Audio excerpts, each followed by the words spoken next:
여호와께서 나단을 다윗에게 보내시니 와서 저에게 이르되 한 성에 두 사람이 있는데 하나는 부하고 하나는 가난하니 그 부한 자는 양과 소가 심히 많으나 가난한 자는 아무것도 없고 자기가 사서 기르는 작은 암양 새끼 하나뿐이라. 그 암양 새끼는 저와 저의 자식과 함께 있어 자라며 저의 먹는 것을 먹으며 저의 잔에서 마시며 저희 품에서 누움으로 저에게는 딸처럼 되었거늘 어떤 행인이 그 부자에게 오매 부자가 자기 양과 소를 아껴 자기에게 온 행인을 위하여 잡지 아니하고 가난한 사람의 양 새끼를 빼앗아다가 자기에게 온 사람을 위하여 잡았나이다. 다윗이 그 사람을 크게 노하여 나단에게 이르되 여호와의 사심을 가리켜 맹세하노니 이 일을 행한 사람은 마땅히 죽을 자라. 저가 불쌍히 여기지 않고 이 일을 행하였으니 그 양 새끼를 4배나 갚아 주어야 하리라. 나단이 다윗에게 이르되 당신이 그 사람이라.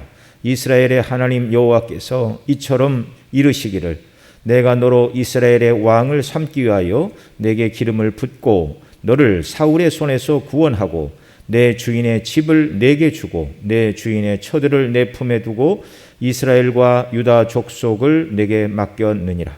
만일 그것이 부족하였을 것 같으면 내가 내게 이것저것을 더 주었으리라.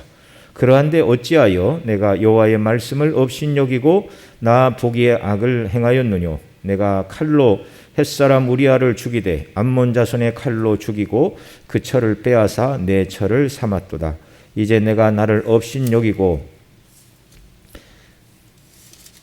햇사람 우리아의 철을 빼앗아 내 철을 삼았은즉 칼이 내 집에 영영이 떠나지 아니하리라 하셨고 여호와께서 또 이처럼 이르시기를 내가 내 집에 재화를 일으키고 내가 내 처들을 가져 내 눈앞에서 다른 사람에게 주리니 그 사람이 내 처들로 더불어 백주에 동침하리라. 너는 은밀히 행하였으나 나는 이스라엘 무리 앞 백주에 이 일을 행하리라 하셨나이다. 다윗이 나단에게 이르되 내가 여호와께 죄를 범하였노라 하매 나단이 다윗에게 대답하되 여호와께서도 당신의 죄를 사하셨나니 당신이 죽지 아니하려니와 이 일로 인하여 여호와의 원수로 크게 회방할 거리를 얻게 하였으니 당신의 낳은 이 아이가 정녕 죽으리라 하고 나단이 자기 집으로 돌아가니라. 아멘. 찬송가 418장, 새 찬송가는 299장. 참으로 영광을 돌리시고 주의 말씀 듣도록 하겠습니다.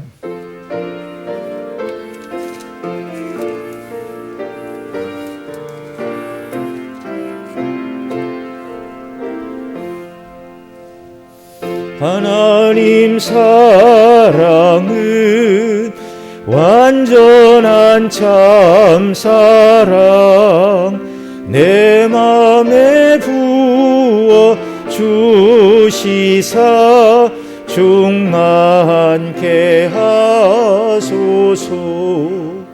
내 주의 참사랑 햇빛과 같으니 그 사랑 내게 비추사 뜨겁게 하소서. 그 사랑 앞에는 풍파도 그치며 어두운 밤도 환하니 그 힘이 크도다. 하나님 사랑에 참 자유 있으니 내 맘과 영에 채우사 새 힘을 주소서. 아멘.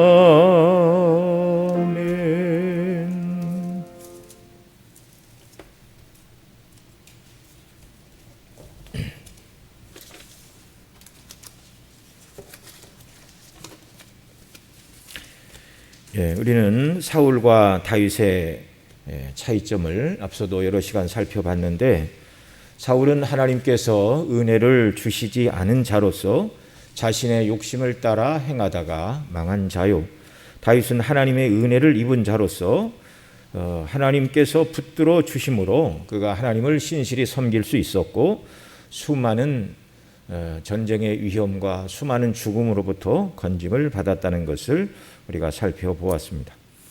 그러나 사무엘하 11장 다윗의 범죄의 내용을 우리가 볼 때 하나님의 택한 백성들이라 할지라도 육신의 정욕에 빠져 범죄하게 될 때에는 하나님께서 내버려 두시어 그 죄 가운데 빠지도록 하나님께서 섭리적으로 허용하신다는 사실도 우리는 여기서 확인을 할 수가 있습니다. 물론 택한 백성들이 스스로 이 죄에 빠져서 죄 가운데 빠지는 경우가 있지만, 그러나 이 죄로 말미암아 구원이 취소되는 그런 일들은 일어나지는 않습니다. 다윗이 이제 나단 선지자의 책망을 받고 죄를 회개를 했죠. 이 죄를 회개를 할 때 그가 지은 죄가 결코 가벼운 죄가 아니었음에도 불구하고 하나님은 그를 용서하시고 다시 하나님과의 관계가 개선되어 이전처럼 하나님을 기쁨으로 섬기는 자가 되도록 그런 은혜를 베풀어 주셨습니다. 참 하나님께서는 죄인들을 향한 사랑이 너무나 크고 놀라우시죠. 우리가 스스로 생각할 때는 아마 그런 생각도 들 수 있을 것입니다. 예를 들어서 사람이 연약해서 다 죄를 안 지을 수는 없지만, 그러나 사람들이 생각할 때 큰 죄를 지은 사람들은 절대 하나님께서 그런 사람들은 구해 주시면 안 되는 것 아니냐, 이런 생각을 나름대로 하지요. 그리고 스스로 생각하기를 이런 죄까지는 용서하실 수 있겠지만 이런 죄를 넘어서는 죄까지도 하나님이 용서하실 수가 있겠는가. 그런데 하나님의 사죄의 은총과 긍휼은 한이 없다는 사실을 우리는 기억을 해야 됩니다. 왜 그런가? 바로 우리를 위하여 십자가에 못 박혀 죽으신 예수님께서 인생들, 저와 여러분이 태어나기도 전에 우리가 지을 모든 죄를 대신 다 짊어지시고 십자가에서 죽으셨기 때문에 그렇습니다. 완전한 속죄가 그리스도 안에서 다 이루어졌기 때문에 하나님께서 예수님 믿는 자들의 죄 중에 용서하실 수 없는 죄, 그 죄가 너무나 크고 심각해서 이런 죄까지는 용서가 되지만 이렇게 큰 죄는 도무지 용서할 수가 없다. 하나님께서 그렇게 말씀하시는 죄는 없습니다. 그저 용서받지 못하는 죄가 있다면 단 하나, 성령 회방죄, 예수님 믿지 않는 것이죠. 이 죄를 빼놓고서는 하나님께서 믿는 자들, 회개하는 자들의 죄를 다 용서해 주신다는 참으로 놀라운 사실, 그래서 은혜이고 그래서 복음입니다. 자, 죄를 지어서, 믿는 자들이 죄를 지어서 구원이 취소되는 것은 아니나 회개를 통하여 하나님 앞에 나가야 되고요, 회개하는 일을 통하여 그 죄에 대해서 용서를 받으나, 그러나 하나님을 배반하고 대적한 일에 대해서 그 죄에 대해서 징계는 받아야 된다는 사실을 오늘 본문을 통해 보여주고 계십니다. 자, 오늘 사무엘하 12장 말씀 이제 14절 15절을 보면 밧세바가 다윗으로 말미암아 잉태한 아이를 낳은 후에 하나님께서 다윗의 죄를 지적하기 위하여 나단 선지자를 보내셨던 것으로 보여집니다. 먼저 우리 14절 15절 말씀 함께 같이 읽습니다. 이 일로 인하여 여호와의 원수로 크게 회방할 거리를 얻게 하였으니 당신의 낳은 아이가 정령 죽으리이다 하고 나단이 자기 집으로 돌아가니라. 우리아의 처가 다윗에게 낳은 아이를 여호와께서 치심에 심히 앓는지라. 이렇게 말하고 있습니다. 자, 그러니까 다윗이 범죄한 다음에 지금 이제 아이를 낳기까지 하나님 앞에 회개하지 않았다는 것을 우리가 알게 됩니다. 그러니까 시간상으로 최소한의 10달이 흘렀다는 것을 알게 되죠. 임신 40주가 지나고 아이를 낳았습니다. 그러니까 10달이 지난 이런 때라는 것을 우리가 알게 되는 것이죠. 자, 이 시간 동안 10달 가까운 이런 시간 동안 10달이 넘었을 수도 있고요. 다윗은 모든 것이 다 비밀에 붙여지고 자신의 이런 악행은 아무도 알지 못하고 하나님께서도 이 문제에 대해서 그냥 넘어가시는 줄 착각을 하고 그리고 이 1년 가까운 시간을 하나님과의 관계가 끊어진 채 그러고 살고 있었습니다. 그러나 하나님은 만우리 여김을 받는 분이 아니시죠. 시편 50편 21절에서 이렇게 말씀하십니다. 같이 읽습니다. 내가 이 일을 행하여도 내가 잠잠하였더니 내가 나를 너와 같은 줄로 생각하였도다. 그러나 내가 너를 책망하여 내 죄를 내 목전에 차례로 베풀리라 하시는도다. 하나님은 그런 분이십니다. 인생이 죄를 지어도 즉시 하나님이 심판하시거나 징계하시지 않으면 하나님이 모르시나 그냥 넘어가시나 그런 법이 없어요. 잠잠하였더니 내가 나를 너와 같은 줄로 생각하는도다. 그러나 내가 너를 책망하여 내 죄를 내 목전에서 차례로 베풀리라. 가만히 계신 이유가 무엇이죠? 회개하기를 기다리신 것입니다. 회개하고 돌이키기를. 그러니까 하나님께서 그 죄에 대하여 진노하시고 드러내시기 이전에 죄 지은 사람이 먼저 회개하고 하나님께 나와 긍휼을 구하기를 하나님은 원하신 것이죠. 그런데 그렇게 하나님께서 기회를 주시고 시간을 주셨음에도 불구하고 하나님께서 잊어버리신 건가? 그냥 넘어가는 건가? 절대 그런 일은 있을 수 없다는 것이죠. 하나님은 인생이 아니십니다. 그래서 내가 나를 너와 같은 줄로 생각하는도다. 절대 그런 일은 없다는 말씀이죠. 갈라디아서 6장 7절에도 이렇게 말합니다. 같이 읽습니다. 스스로 속이지 말라. 하나님은 만우리 여김을 받지 아니하시나니 사람이 무엇으로 심든지 그대로 거두리라. 참 이런 말씀은 의를 행하고 믿음을 따라 살아가는 자들에게 용기를 주고 또 성도들이 죄 가운데 빠지게 될 때는 두려움을 주시는 말씀입니다.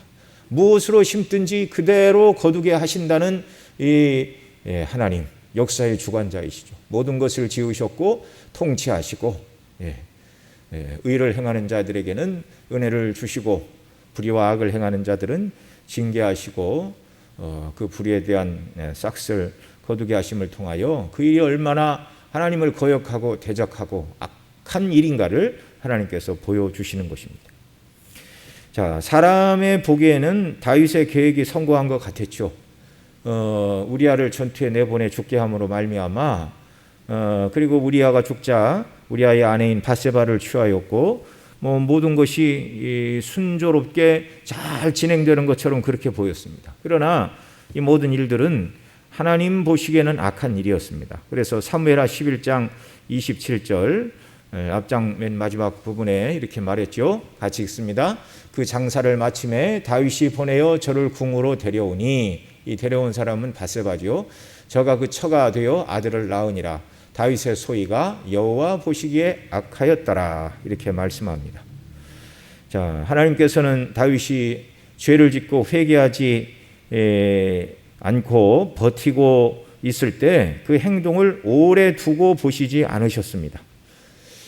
이제라도 저제라도 빨리 회개하기를 원했지만 끝까지 회개하지 않고 버티는 다윗이었음에도 불구하고 이제 결국 하나님께서는 이 아이를 낳은 후에 나단 선지자를 통하여 이 문제를 들추어 내고 계십니다.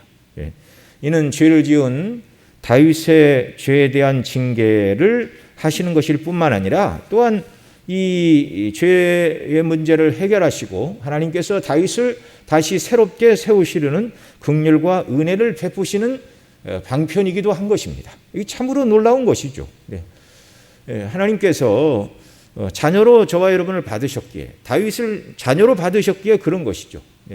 자녀로 받으신 것이 아니라면 그저 죄를 지었을 때 즉시로 심판하시고 멸하시면 될 일입니다. 그런데 다윗에게 죄를 깨닫게 하시고 회개를 촉구하시고 죄를 드러내시고 책망하신 이유는요, 회개와 회복이 목적이었다는 것입니다.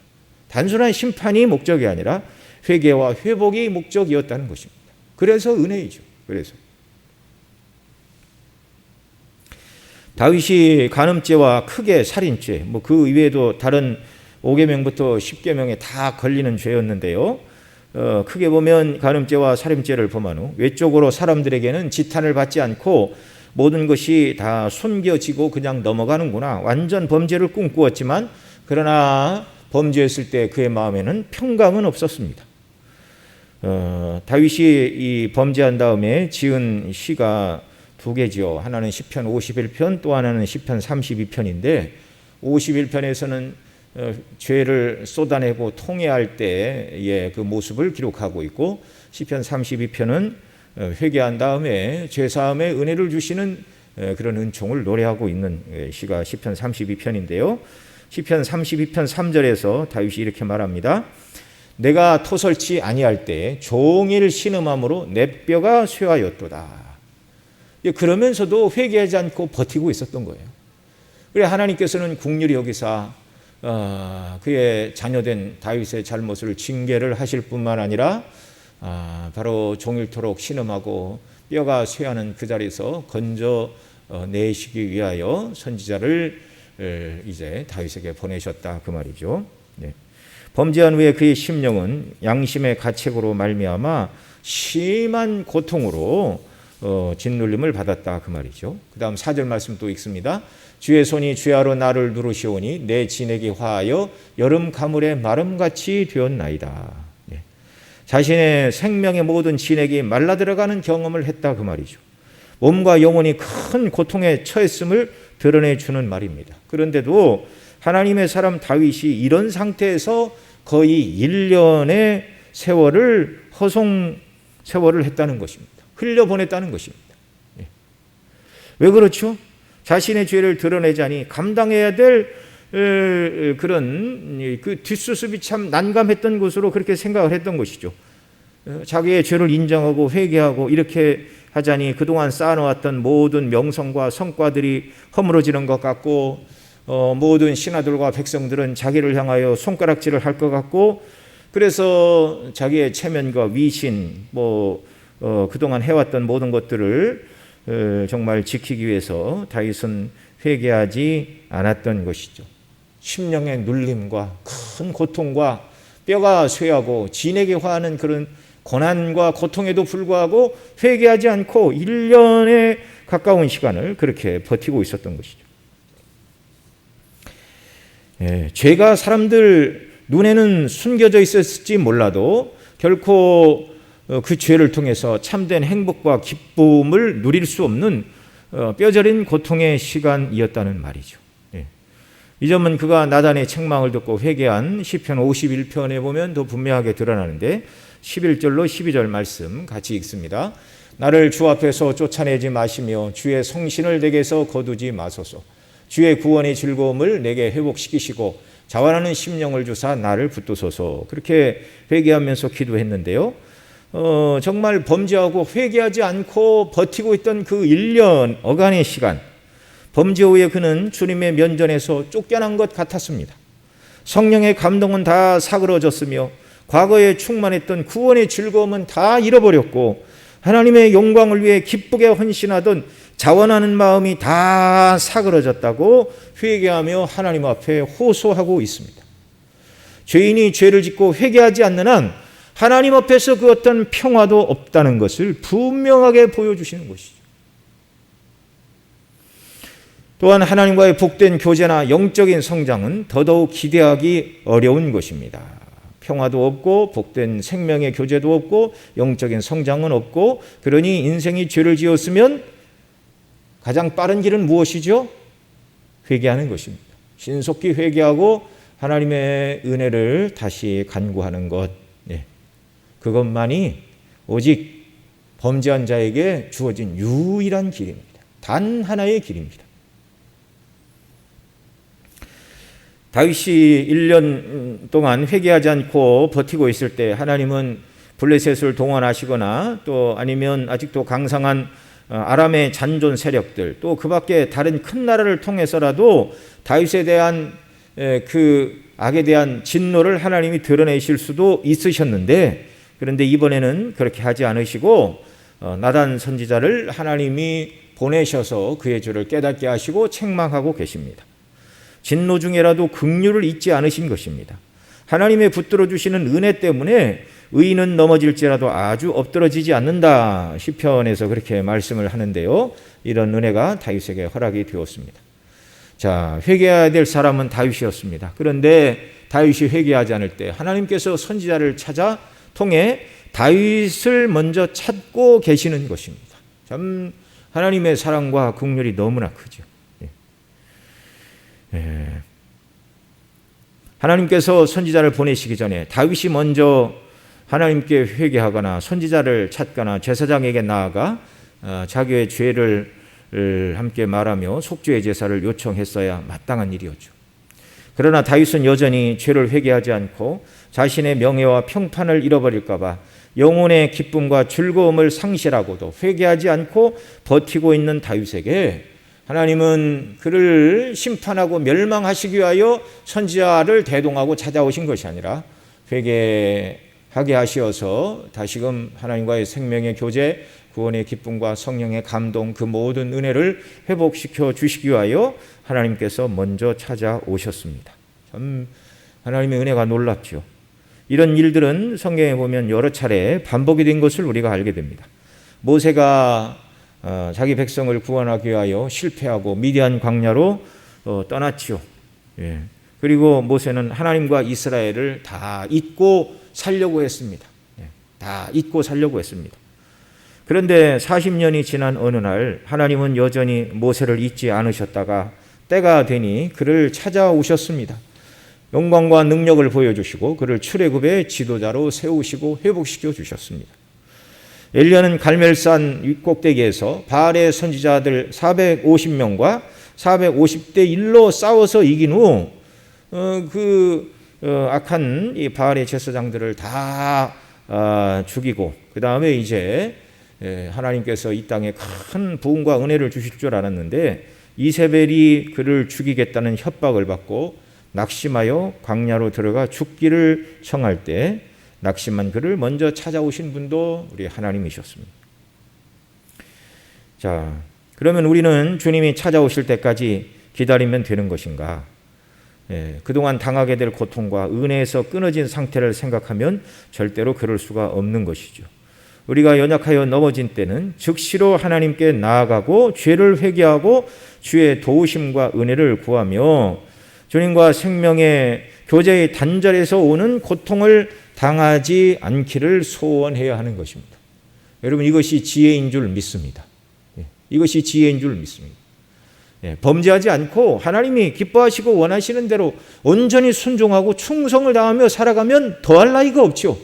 그러나 연약하여 넘어진 때가 있다면 즉시 회개하고 하나님의 은혜를 구해야 됩니다. 이것이 지혜입니다. 자, 하나님께서 보내신 나단 선지자는 비유를 통하여 다윗이 객관적으로 자기 자신이 얼마나 악한 일을 했는가를 깨달아 알도록 그렇게 하였는데요. 오늘 사무엘하 12장 1절로 4절 말씀 또 같이 읽습니다. 여호와께서 나단을 다윗에게 보내시니 와서 저에게 이르되 한 성에 두 사람이 있는데 하나는 부하고 하나는 가난하니 그 부한 자는 양과 소가 심히 많으나 가난한 자는 아무것도 없고 자기가 사서 기르는 작은 암양 새끼 하나뿐이라. 그 암양 새끼는 저와 저의 자식과 함께 있어 자라며 저의 먹는 것을 먹으며 저의 잔에서 마시며 저의 품에 누움으로 저에게는 딸처럼 되었거늘 어떤 행인이 그 부자에게 오매 부자가 자기의 양과 소를 아껴 자기에게 온 행인을 위하여 잡지 아니하고 가난한 사람의 양 새끼를 빼앗아다가 자기에게 온 사람을 위하여 잡았나이다.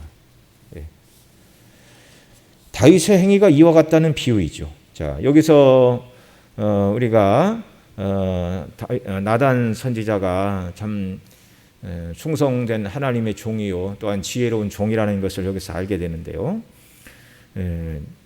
참으로 하나님을 경외하여 사람을 두려워하지 않는 참 선지자요 또한 다윗의 죄를 드러낼 때 다윗이 자기 죄를 스스로 깨달을 수 있도록 비유를 통하여 접근하고 있다는 것을 우리가 여기서 알 수 있습니다.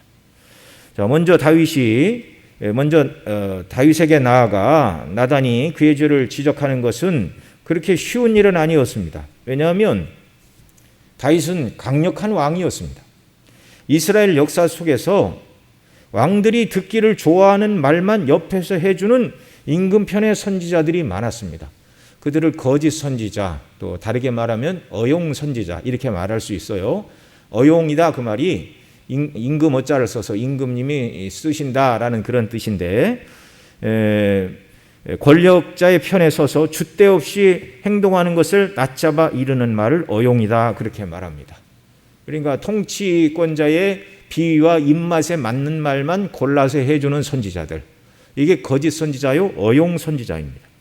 열왕기하 22장에 보면 아방 시대에 이런 거짓 선지자들이 너무나 많았어요. 거짓 선지자요 임금이 원하는 말을 해주는 그런 어용 선지자가 많이 있었는데 그 중에 대표가 바로 시드기야라는 사람입니다. 그래서 아합이 아람과의 전투에 나가고자 할 때 여호사밧과 동맹을 맺고 그 다음에 이제 전투를 나가려고 합니다. 그러자 여호사밧이 자, 이 전투가 어떻게 되겠는지 여호와께 한번 물어봅시다. 그렇게 말할 때 그 북이스라엘에도 400명의 선지자가 있었다고 그래요. 그래서 400명의 선지자와 그들의 대표격인 시드기야가 전쟁에 나가면 반드시 이깁니다. 특별히 시드기야는 철불을 만들어서 이것으로 왕이 아람 사람을 찔러 멸할 것입니다. 그렇게 얘기를 했습니다. 자, 이때 그 동맹을 맺은 남유다 왕인 여호사밧이 하나님께 물을 만한 다른 선지자는 또 없습니까? 이렇게 물을 때 아합이 찜찜하며 그렇게 말하죠. 한 선지자 한 사람이 있기는 있는데 내가 봐도 참 그 사람이 선지자기는 선지자인데 그런데 나에 대해서는 좋은 말을 해주지 않는 선지자입니다. 그렇게 말을 합니다. 어쨌든 이 미가야를 불렀는데 미가야가 물었더니 전쟁에 나가면 승리를 얻을 것입니다. 그러니까 제대로 말하라 그랬더니 이 전쟁에서 결국 아합이 반드시 죽을 것이다. 이렇게 미가야가 대답을 하죠. 그래서 이 말을 두려워하여 아합이 평상복을 입고 여호사밧에게만 왕복을 입고 전투에 나가라고 했는데 결국 왕복을 입고 나간 여호사밧은 죽지 않고 평상 군인처럼 왕복을 입지 않은 아합은 그날 전투에 누가 쏜 화살에 갑옷 솔기, 갑옷의 이음새를 화살에 맞아 전투가 중에서 이제 뒤로 빠질 수가 없어서 병거에서 피 흘려 결국 죽고 말았던 것입니다. 자, 그렇게 임금 편에 서서 당장 보면 하나님은 눈에 안 보이시죠. 그런데 사람을 살리고 죽이는 대단한 권세를 가진 왕은 눈앞에 있습니다. 그러니 임금이 원하는 말을 해 주어야 임금이 기분이 좋고 자기에게도 뭐 해가 돌아오지 않을 것이다. 뭐 이렇게 생각을 한 이런 거짓 선지자, 어용 선지자가 있었다는 사실입니다. 예레미야 27장에도 보면 예레미야 선지자는 하나님의 명령을 따라서 멍에를 만들고 바벨론에 항복할 것을 말하였습니다. 그러자 예레미야 28장에 보면 거짓 선지자요 어용 선지자, 임금의 비유를 맞추는 하나냐라는 사람이 예레미야의 목에서 멍에를 취하여 꺾고 여호와께서 바벨론 나라의 멍에를 꺾으셨습니다 라고 왕에게 아첨의 말을 하였습니다. 그때 예레미야는 하나님의 말씀을 하나냐에게 전했는데요. 예레미야 28장 14절로 17절에서 이렇게 말합니다. 같이 읽습니다. 만군의 여호와 이스라엘의 하나님이 이같이 말하노라. 내가 쇠 멍에로 이 모든 나라의 목을 메워 바벨론 왕 느부갓네살을 섬기게 하였으니 그들이 그를 섬기리라. 내가 들짐승도 그에게 주었느니라 하신다 하라. 선지자 예레미야가 선지자 하나냐에게 이르되 하나냐여 들으라. 여호와께서 너를 보내지 아니하셨거늘 내가 이 백성으로 거짓을 믿게 하는도다. 그러므로 여호와께서 말씀하시되 내가 너를 지면에서 제하리니 내가 여호와께 패역하는 말을 하였음이라. 금년에 죽으리라 하셨느니라 하였더니 선지자 하나냐가 그해 7월에 죽었더라. 자, 어느 시대나 진리와 상관없이 왕에게 잘 보이기를 원하는 그런 사람들이 있는 것이죠. 그러나 하나님의 선지자는 하나님의 말씀을 전해야 됩니다. 예레미야 1장 7절에 하나님은 예레미야 선지자에게 선지자의 사명이 무엇인가를 아주 명확하게 말씀해 주셨어요. 우리 같이 읽습니다. 여호와께서 내게 이르시되 너는 아이라 하지 말고 내가 너를 누구에게 보내든지 너는 가며 내가 내게 무엇을 명하든지 너는 말할지니라. 아멘. 이 두 가지. 내가 너를 누구에게 보내든지 너는 그에게 가며 그 다음에 내가 내게 무엇을 명하든지 너는 말하라. 하나님의 말씀을 듣기를 좋아하는 사람뿐만 아니라 듣기를 싫어하는 사람에게 가라 명할지라도 듣기를 좋아하는 사람에게 가서 하나님 말씀을 전하는 것은 좋지요. 하나님이 그렇게 말씀을 하셨습니까? 축복의 말씀을 하셨습니까? 감사합니다. 죄를 지적하는 책망의 말씀을 하셨습니까? 회개하고 하나님의 은혜를 구해야 되지요. 그런 하나님의 말씀을 듣기를 참 좋아하는 사람들에게는 선지자가 가서 말씀을 전하는 건 너무너무 쉬운 일입니다. 그런데 너는 누구에게든지 내가 보내면 누구에게든지 가며 그러는데 앞서 말씀드린 그 예레미야 같은 경우에는 하나님의 말씀을 가서 전해도 백성들이 듣지 않는 그런 시대였습니다. 참 고통스럽죠. 이사야도 마찬가지고. 내가 가서 전하나 듣지 않을 것이다. 참 고통스러운 시대를 살았죠. 그러나 그들은 하나님께서 보내시면 누구에게 보내든지 가야 했습니다. 말씀을 잘 순종하고 청종하는 사람뿐만 아니라 말씀을 거역하고 그런 소리 하면 죽인다. 그래서 예레미야가 그 물이 말라버린 우물에 갇히기도 하고 고생의 떡을 맞고 많은 고난을 당했죠.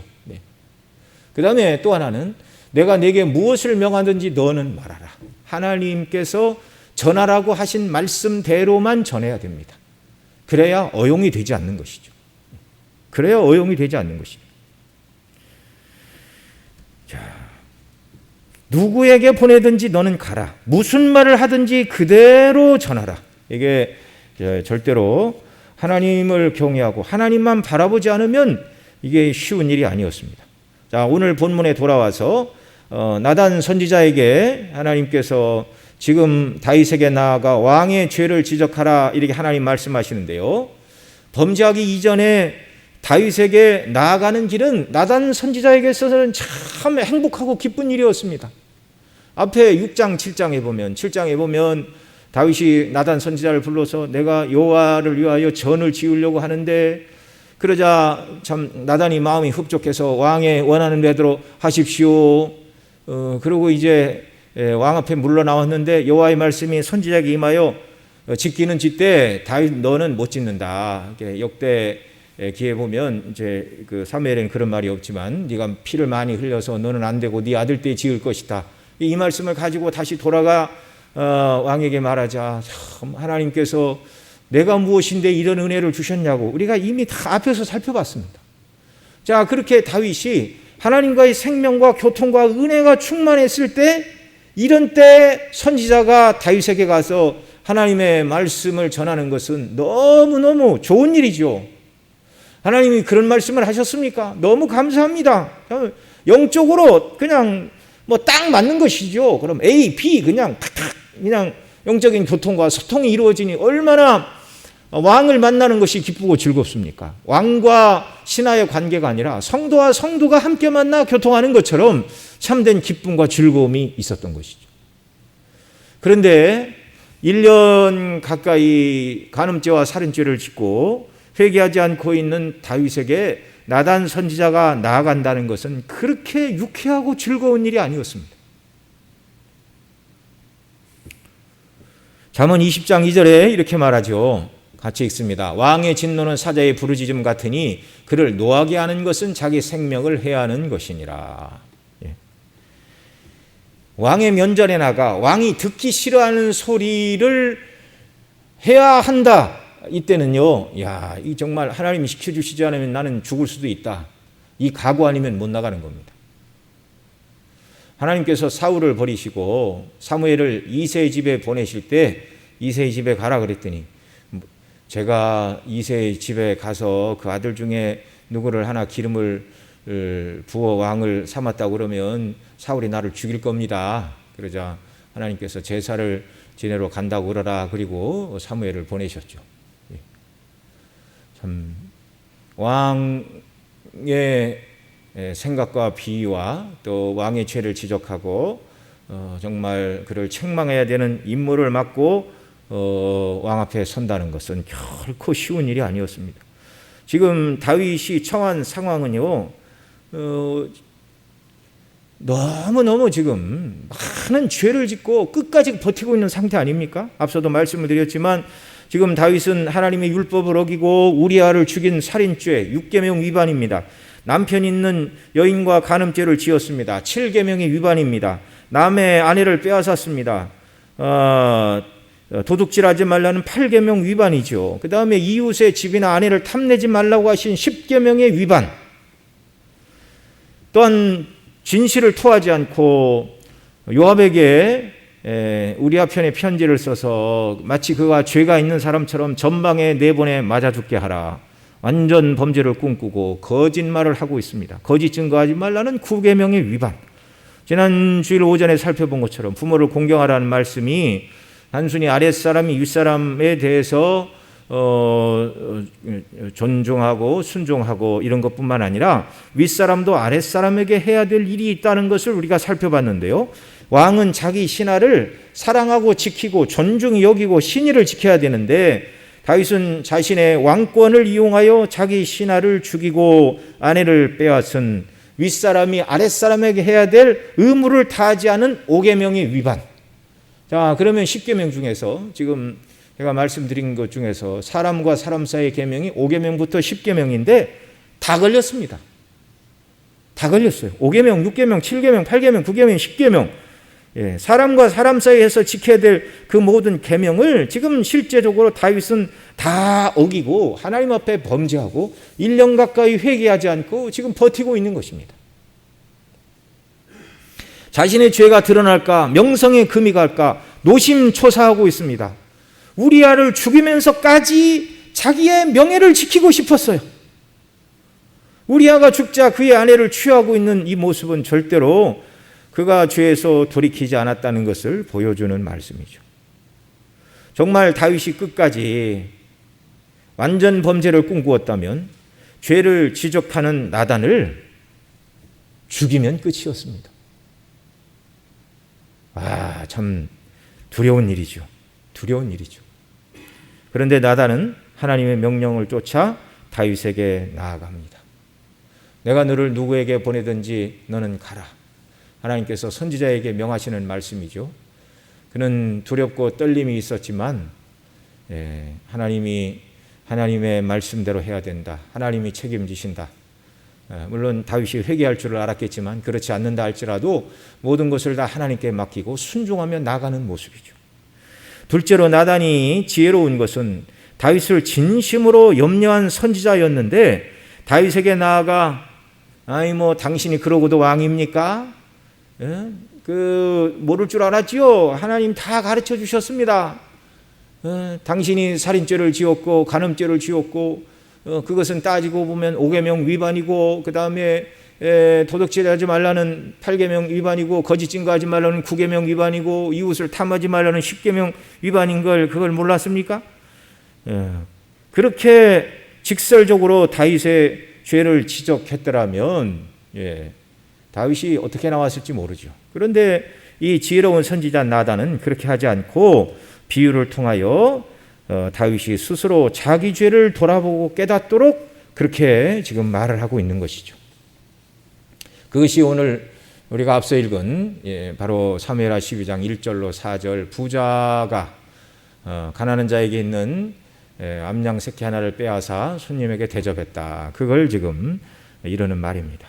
오늘 본문에 보면 여호와께서 다윗에게 이르라고 하신 말씀은 7절부터 12절 말씀입니다. 이 7절에 보면 나단이 다윗에게 이르되 당신이 그 사람이라 이스라엘 하나님 여호와께서 이처럼 이르시기를 그리고 말씀하기를 내가 너로 이스라엘의 왕을 삼기 위하여 그리고 이제 12절까지 너는 숨어서 그런 일을 했지만 백주의 이 일을 행하리라 하나님이 말씀하신 다윗에게 선포하신 내용 이 말을 전하라고 그러신 거예요. 하나님께서 나단 선지자에게.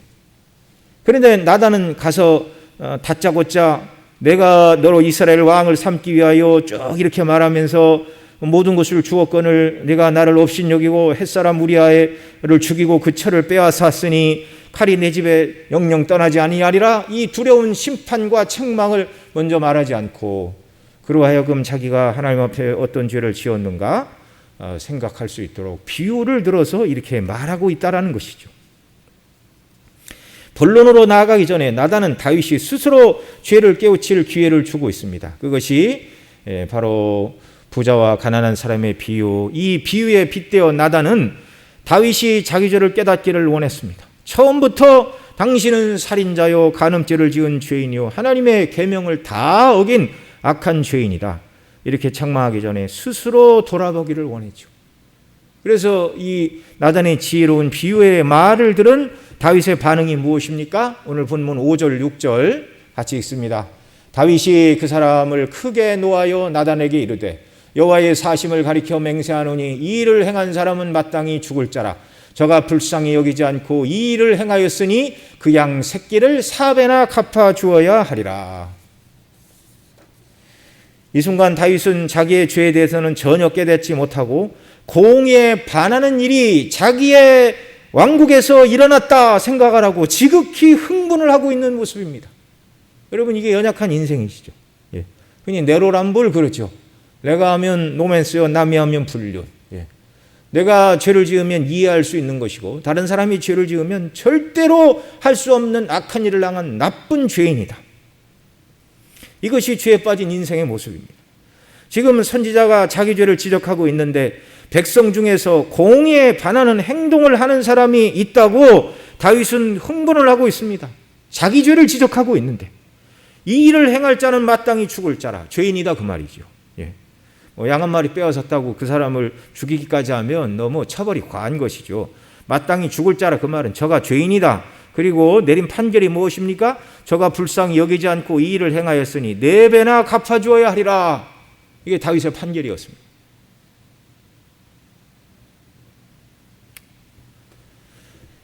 저와 여러분도 하나님의 성령께서 우리가 얼마나 연약하고 허물이 많은 인생인가를 깨달아 알게 하시지 않으셨다면 절대 우리 스스로는 죄인이다 소리를 안 하죠. 우리 낮에도 우리 목사님 통해서 말씀을 들었지만 성령이 역사하시지 않는 사람은 자기가 죄인이라는 것을 모릅니다.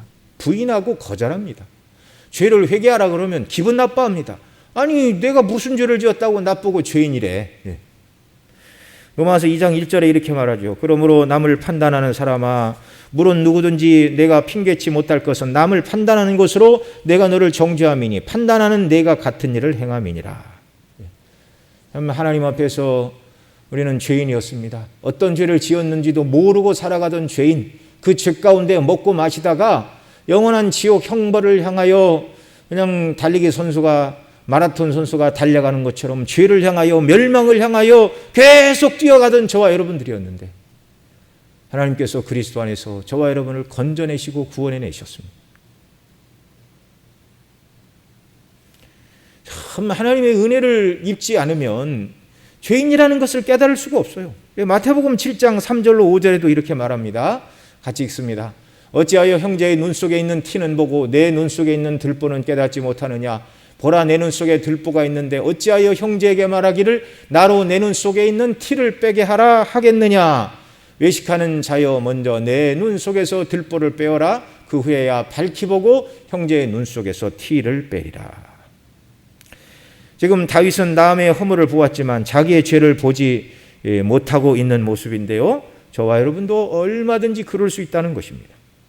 아니 우리는 다윗과 비교하여 훨씬 더 연약하니 더 그럴 수 있다는 것을 알아야 됩니다. 더 그럴 수 있다는 것을 알아야 됩니다. 그래서 다른 사람의 연약과 허물이 보이면은요, 우리는 하나님 앞에서 하나님 저는 어떤 사람입니까? 저의 죄를 깨닫게 해주십시오. 하나님 보실 때 저는 어떤 사람입니까? 항상 자기 자신을 돌이켜 봐야 되는 것입니다. 자, 다윗이 분기가 충만하여 아니 내 나라 백성 중에 그렇게 불의한 자가 있다는 말인가? 저는 죽을 자다. 4배나 갚아주어야 하리라. 그때 나단 선지자가 말하죠. 당신이 그 사람이야. 오늘 본문 7절 8절 같이 읽습니다. 시작. 나단이 다윗에게 이르되 당신이 그 사람이라. 이스라엘 하나님 여호와께서 이처럼 이르시기를 내가 너로 이스라엘 왕을 삼기 위하여 내게 기름을 붓고 너를 사울의 손에서 구원하고 내 주인의 집을 내게 주고 내 주인의 처들을 내 품에 두고 이스라엘과 유다 족속을 내게 맡겼느니라. 만일 그것이 부족하였을 것이면 내가 내게 이것저것을 더 주었으리라. 나단은 하나님께서 다윗에게 베풀어 주신 그 모든 은혜에 대해서 하나님의 말씀을 전하고 있습니다. 당신이 그 사람이라. 넘치는 복과 은혜를 하나님이 부어주셨음에도 불구하고 그것에 만족을 모르고 하나님 앞에 악을 행하고 있다. 8절 하반절에 만일 그것이 부족하였으면 이것저것을 내게 주었으리라 하나님 이렇게 말씀하시는데요. 아내를 더 준다는 말이 아니라 은혜가 필요했더라면 다른 은혜를 더 주신다는 것입니다. 이미 하나님께서는 다윗에게 너무나 많은 은혜와 복락을 다 쏟아 부어주셨다는 것입니다. 쉽게 말해서 다윗은요, 배가 고파서 먹을 것이 없어서 빵을 훔친 그런 죄가 아니라는 것입니다. 먹을 것이 없어서 배가 고파 남의 것을 훔쳐먹는 것도 죄이지만 다윗은 하나님께서 주신 모든 은혜가 흘러넘치는 중에 죄를 지었습니다. 마치 아담이 에덴 동산에서 먹을 것이 너무나 많았음에도 불구하고 하나님께서 단 하나 먹지 말라고 하신 선악과를 따먹은 것과 다를 바가 없는 것이죠. 하나님께서 주신 것에 대해서 감사하고 살았다면 성경이 말씀하는 자족의 정신, 지족의 원리를 따라 살았다면 범죄하지 않고 얼마든지 살아갈 수가 있었는데 다윗이 모든 것에 대해서 감사와 만족과 이 자족을 잃어버릴 때 죄를 짓게 된 것이죠. 하나님이 나에게 얼마나 큰 은혜를 주셨는가를 기억할 때는 범죄하지 않았는데 나라가 강성해지고 힘을 얻자 본래부터 자기가 그런 사람인 줄 착각하게 되자 죄 가운데 빠지는 것이죠. 9절 말씀, 오늘 본문 9절도 있습니다. 그러한데 어찌하여 내가 여호와의 말씀을 업신여기고 나 보기에 악을 행하였느뇨. 내가 칼로 햇사람 우리아를 죽이되 암몬 자손의 칼로 죽이고 그 철을 빼앗아 내 철을 삼았도다. 하나님의 책망의 말씀입니다. 여러분, 우리가 죄 가운데 넘어지지 않으려면 늘 하나님의 말씀을, 여기 여호와의 말씀을 업신여기고 이렇게 말하고 있는데요, 우리는 늘 하나님의 말씀을 귀하게 여겨야 됩니다. 귀하게 여겨야 됩니다. 하나님의 말씀을 귀하게 여기고 내가 받은 은혜가 무엇인가를 항상 생각하고 감사하는 마음으로 이 땅을 살아가는 역사가 우리에게 있기를 바랍니다. 그래야 감사의 마음으로 우리가 나아갈 때 죄와 싸워서 이길 수가 있는 거예요. 욕심이 밀려 들어올 때 하나님이 나에게 주신 은혜가 무엇인가를 세워보고 감사하게 될 때 그 불만족스럽게 느끼게 하는 죄의 욕망을 감사함으로 이기게 되는 줄 믿습니다. 감사로 회복하는 이런 역사. 그러려면 어떻게 해야 되는가? 하나님의 말씀을 업신여기지 않고 늘 그 하나님의 말씀을 가까이 두고 살아야 됩니다. 가까이 두고. 여러분, 매 일주일에 주일 낮 예배, 오후 예배, 수요일 예배, 금요 예배, 또 새벽 예배 이렇게 맨날 드리고 그러는데요. 여러분 생각을 해볼 때 주일 예배 한 번 드리는 사람과 모든 예배 다 이렇게 드리는 사람 중에 어떤 분의 심령 속에 감사가 더 넘쳐나겠습니까? 일주일에 한 번 예배 드리시는 분과 모든 예배 다 참석하여 말씀을 마음에 품고 살아가는 사람과 어떤 사람이 죄의 유혹이 밀려올 때 그 죄를 이기고 믿음으로 싸워서 이기려고 애를 쓰게 될까요? 더 나아가 하나님이 기뻐하시고 원하시는 인생의 목표를 우리에게 주셨는데 어떤 성도가 하나님의 기뻐하시고 원하시는 뜻을 위하여 자기의 목표를 세우고 시간과 또 물질과 은사와 모든 것을 다해서 주의 영광을 위하여 살아가기를 힘쓰게 될까요? 말할 필요도 없이 예배를 귀하게 여기고 모든 예배 시간마다 하나님의 말씀을 듣고 주신 은혜에 감사하고 우리를 구원하신 목적이 무엇인가를 생각하고 기도하고 주의 도우심을 구하는 성도인 줄로 믿습니다. 저와 여러분 모두가 다 이런 사람 되기를 바랍니다. 감사함으로 늘 하나님을 예배하고 믿음 안에 견고히 서 있고 주신 은혜를 기억함으로 어떤 죄에 대한 유혹도 다 이겨내고 주님이 원하시고 기뻐하시는 모습으로 견고히 서는 이런 역사. 그래서 우리가 주 앞에 섰을 때 잘했다 칭찬받는 저와 여러분 모두가 다 되시기를 소원합니다. 기도하겠습니다. 사랑하시는 아버지 하나님, 정말 죄인 괴수들에게 베푸신 하나님의 은혜가 너무나 크고 놀랍습니다. 하나님의 은혜가 아니랬다면 우리는 스스로 죄 가운데 태어나 죄와 더불어 살아감에도 불구하고 도대체 내가 무슨 죄인인가라고 뻔뻔하게 말하며 하나님을 대적하고 지옥을 향하여 멸망길을 달려갔을 저희들인데 영원전에 택하여 주시고 그리스도 안에서 성령으로 우리를 부르사 구원하시고 하나님의 자녀가 되게 하시고 주를 섬기는 백성 되게 하시니 감사합니다. 그래서 믿지 않는 세상 사람들과 다른 삶의 목적을 주시고 다른 삶의 목표와 원리를 주시니 감사합니다. 하나님 아버지, 그리스도 안에서 우리에게 베풀어 주신 이 구원의 은혜가 얼마나 크고 놀라운지를 온전히 날마다 깨달아 알도록 성령 하나님 역사하여 주셔서 구원의 기쁨과 감격으로 충만한 성도, 날마다 감사가 넘치고 그래서 우리에게 주신 분복을 세워보고 주님이 우리에게 명하신 그 일을 위하여 온전히 우리의 전인을 주께 드리는 은혜의 백성들 되게 하여 주시옵소서. 이 모든 말씀 우리 구주 예수님의 이름으로 기도드리옵나이다. 아멘.